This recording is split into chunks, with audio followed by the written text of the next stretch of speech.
Ngayong araw nga ay attend ako doon sa birthday party ng asawa ni Tita Belen na si Tita Doni. Pero bago ang lahat, ihatid ko muna sa simbahan itong aking pamangkin na napakaganda na anak ni Ate Donalyn. Bali nagsiserve kasi siya dyan sa may simbahan ng Kapas, dyan sa San Nicolas. Medyo nagulat nga ako dito kasi nung panahon ko na nagsiserve pa ako dyan sa may simbahan, alos lalaki lahat yung mga nagsiserve dyan ng mga kowa.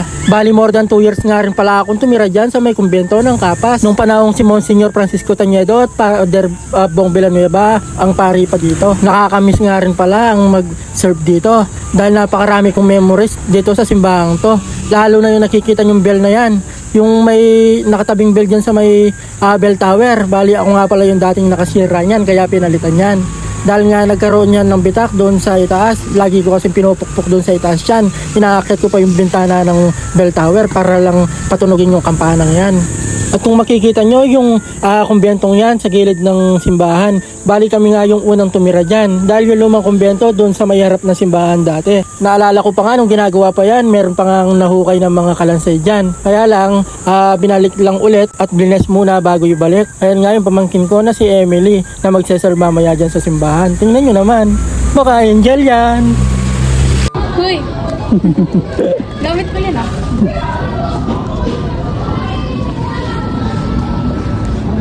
Hi! Ang ganda mo! Everyday. Araw-araw. Gusto mo ng clip? Yeah, I will leave it. Yeah, pares kayo. Bye-bye! Joyce! At ayan nga, naihatid ko na dito sa simbahan yung pamangkin ko na si Emily. Kaya nga dito, didiretso na ako doon sa venue kung saan gaganapin yung birthday party. Namimiss ko tuloy yung pagsaserve dito sa simbahan dati. Shoutout nga pala sa mga nakasama ko nung year 2009 at 11 dito sa simbahan dati. Located nga pala yung Lake Sea dyan sa may Santo Domingo Second, sa may bandang Pangasinan kung saan kami nag-reunion dati.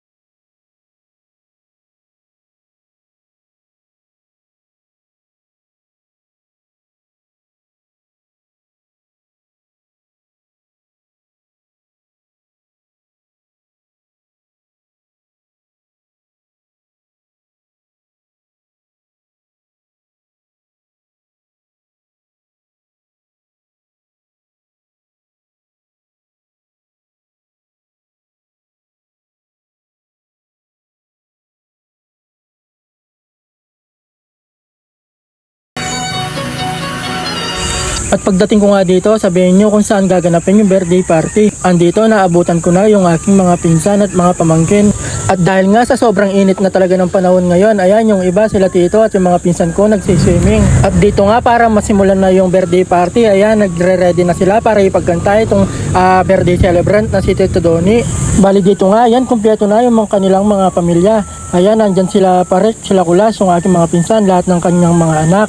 Nandyan rin sila Tita Belen, yung kanyang asawa na aking tita.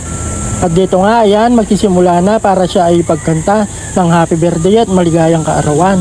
Happy birthday to you, happy birthday to you, happy birthday, happy birthday, happy birthday to you, happy birthday to you, happy birthday to you, happy birthday, happy birthday, happy birthday to you.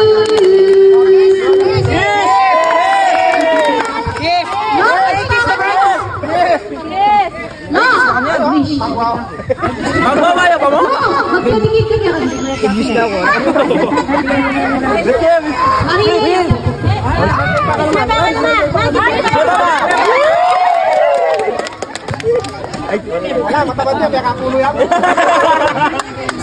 At dito nga, ayan, medyo biniro pa nga siya ng kanyang mga anak. Ayan yung kagandahan pag medyo malaki talaga yung pamilya. Kahit na although mahirap talaga ang pagpapalaki sa mga anak, pero ang maganda dito, ayan, no, napakasaya nila.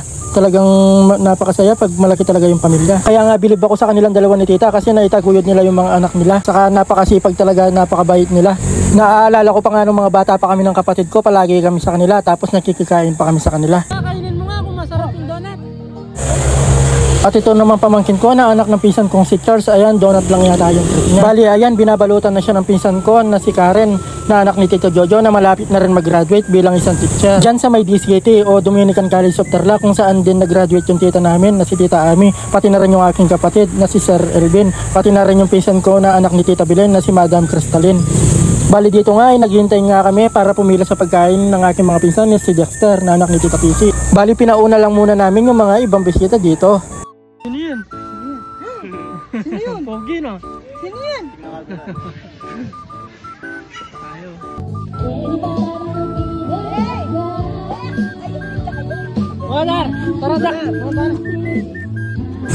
At dito nga ay tinatawag na kami ni Tita Belen para makapila na rin at makakain na rin doon sa handaan.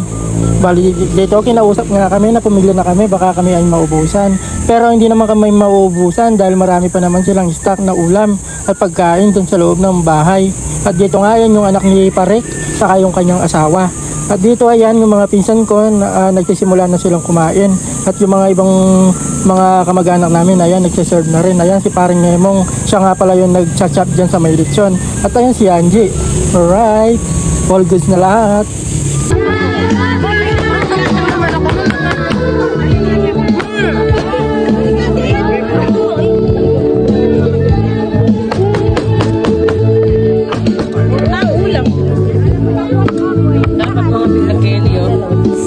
At syempre hindi naman tayo magpapauli dyan, kaya dito dali-dali na rin akong kumuha ng aking lagayan ng aking kakainin. Kaya dito nga ayan, namimili muna ako dito kung ano ang aking unang pipiliin o sasandukin. Bali dito para nagre-crave ako ng gusto kong kainin. Ito, kaya nga dito ayan, si Crystalline nagsasandok na rin. Dito nga pinahinintay ko lang silang matapos na pumila sa pagkain sa mga ulam na kanilang inaahin. Ayan nga pala yung pamangkin ko na si Lolita, ayan, nagsaserve na rin. Bali dito, inuna ko na nga rin pala yung kanin pero napansin ko konti na lang yung kanin. Kaya naman buti na lang dito dumating ang aking pinsan na si Nicolas, kaya ayan, nagsalin na rin siya ng kanin. Kaya naman dito, dali-dali na ako sumandok ng aking kanin. Nang sa ganun makapili na rin ng aking uulamin.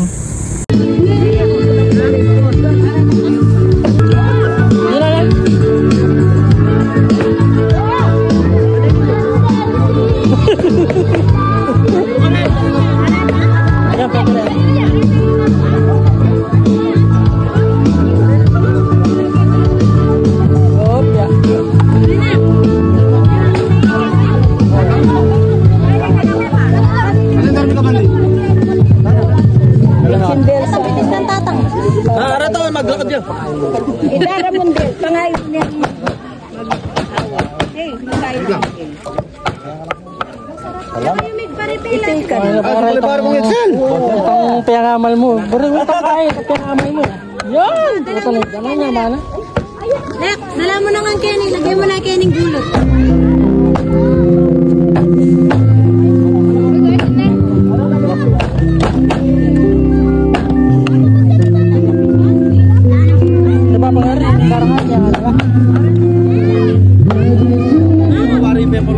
Wala nang pinggan. Tara pinggan karanday. Itas. Tasod din hugan. Ay, yara, ay naman.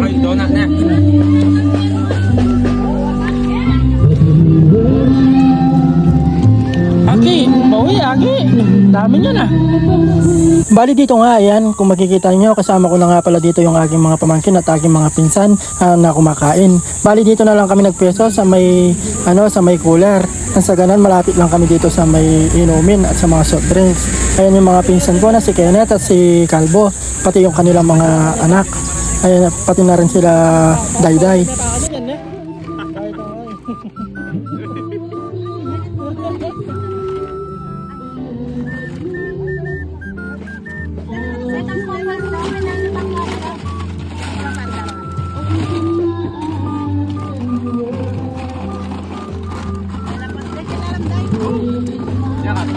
At dito nga, ayan, kasama ko nga ditong kumakain yung aking pamangkin na anak ni Aldrin. Ayan, si Arkesia na napakaganda. Kaya lang minsan medyo mahihain. Bali, galing nga pala silang mag-swimming dyan, kaya medyo nagutom na rin. Ayan, tingnan nyo. Baka beautiful yan. Wow! Dito nga ay tapos na kaming magsikain. Kaya dito, ayan yung mga bata nagsisimula ng mag-swimming. Ayan, kitang-kita nyo naman yung pamangkin ko, talagang sobrang happy nila, sobrang saya-saya nila. Ayan sila Karen, pati yung pamangkin ko na si Arkesia kanina, nagsiswimming na rin. At syempre, pag mga ganitong handaan o party, hindi pwedeng mawala yung inuman sa amin. Ayan, bali dito, kasama ko nga pala yung mga sila Kuya Marty, pati na rin yung mga tito at mga pinsan ko dito. Tapos yung mga bata, ayan, tamang langoy lang sila. Tingnan nyo naman kung gaano sila kasaya.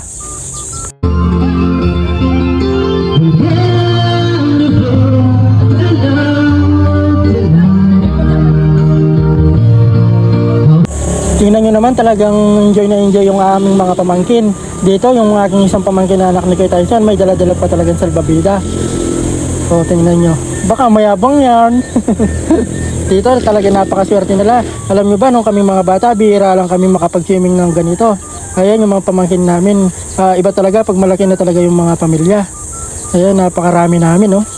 Nung kasing kami mga bata, kami-kami lang. Tapos, bihira pa kami makapag-swimming. Di tulad ngayon.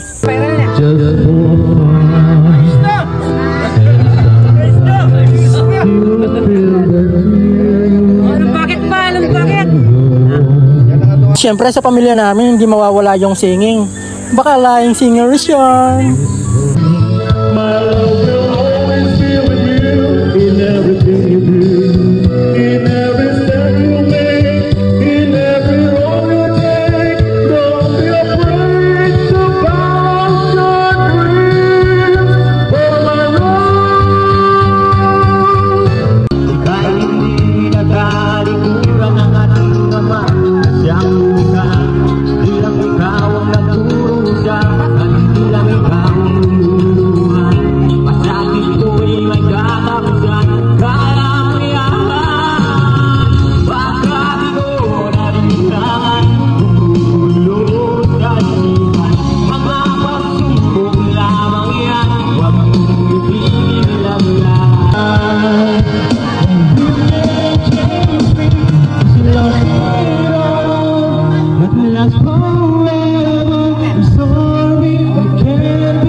Alam mo, video ini.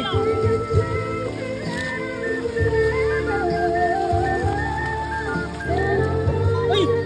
Ay! Gorgeous! Gorgeous! Ano ba ito sa laro?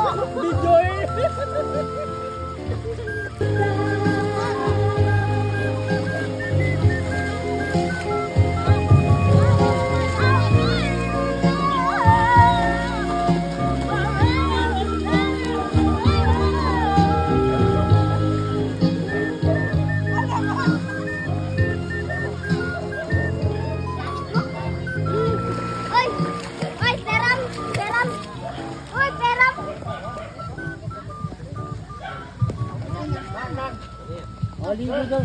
Ay, ditang kay Kieta. Marunong ka ng pungita, makanya susulon. Magkatay barangay ka.